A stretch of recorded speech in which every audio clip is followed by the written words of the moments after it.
8h07, bom dia, produtor, de volta na sua manhã de terça-feira. O assunto agora é sobre o vigor das pastagens.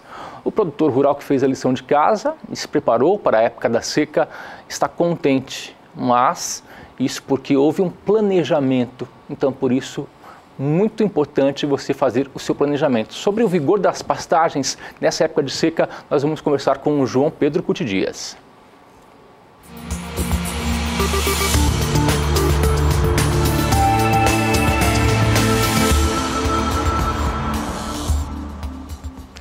Época de seca, mas isso não é sinônimo de que as pastagens pelo país estejam, assim, ruins. Existe muita pastagem boa nessa época porque houve planejamento, né, João? Muito bom dia. Bom dia. Você está vendo hoje uma pastagem de braquiária numa região de solo bastante arenoso, solo de 85% de areia, 15% de argila e silt.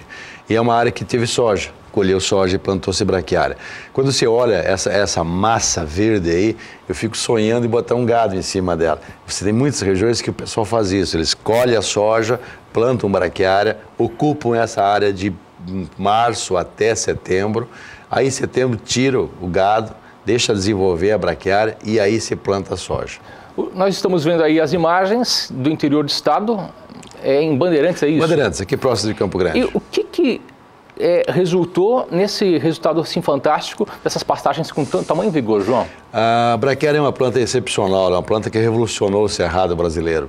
Eu lembro que logo depois de formada, eu vim para o Mato Grosso do Sul, eu trabalhava no IPAO, Instituto de Pesquisa e Experimentação Agropecuária do Oeste, aqui em Campo Grande, e lá os caras buscavam de caminhonete, mudas de braquiária. Na época, aqui não tinha alternativa para o cerrado, tinha capim gordura, jaraguá e algumas áreas. A braquiária veio e tomou conta. Hoje no Brasil deve ter uns 80 milhões de hectares de braquiária. A braquiária é um pasto africano que ela tem uma capacidade de desenvolvimento impressionante. Nós estamos vendo aí 6, 7 toneladas de matéria seca na parte aérea. Tem 10, 12 no chão de raízes. Ou seja, ela cria um microambiente excepcional, ela ativa a vida no solo. Se eu plantar uma lavoura de soja, como vai ser plantada nessa área, ela vai ter uma cobertura excepcional e uma raizama embaixo no solo, que vai ser uma verdadeira esponja para segurar a umidade. Ou seja, quando nós estamos, hoje a grande fronteira agrícola do Brasil são os solos arenosos. Dessas 155 milhões de hectares de pastagem no Brasil, 70 milhões são solos pastagens degradadas e a sua grande maioria são solos arenosos. A hora que você entra com a braquiária no processo, você consegue transformar uma área improdutiva numa área excepcionalmente produtiva. Nessa área você tem os 3 requisitos básicos da sustentabilidade. Você tem a questão ambiental, você não tem erosão, você tem uma cobertura, você tem vida no solo. É uma área que gera receita, dá uma sustentabilidade econômica e é um seguro, porque a hora que você plantar uma soja aí, ela aguenta veranico, ela tem um potencial de produção muito maior do que plantar numa terra nua ou numa terra com baixa cobertura de palha. Nesse caso dessa área aí, foi uma área com cultura de soja, que foi plantada a soja, já foi colhida? Foi colhida a soja em fevereiro, foi plantada a braquiária. Essas fotos eu tirei sábado passado. A semana passada choveu, né, em todo o estado, mas a chuva só revigorou mais ela ainda, porque ela se vê pelo vigor dela, pela massa que ele tem na foto, que ela desenvolveu durante o período seco. Por quê? Porque ela vai buscar água. Ela tem raízes que chegam a 1 metro, 1,5 metro no solo. Ou seja, ela busca umidade para se desenvolver. E também é o resultado da integração lavoura-pecuária, né?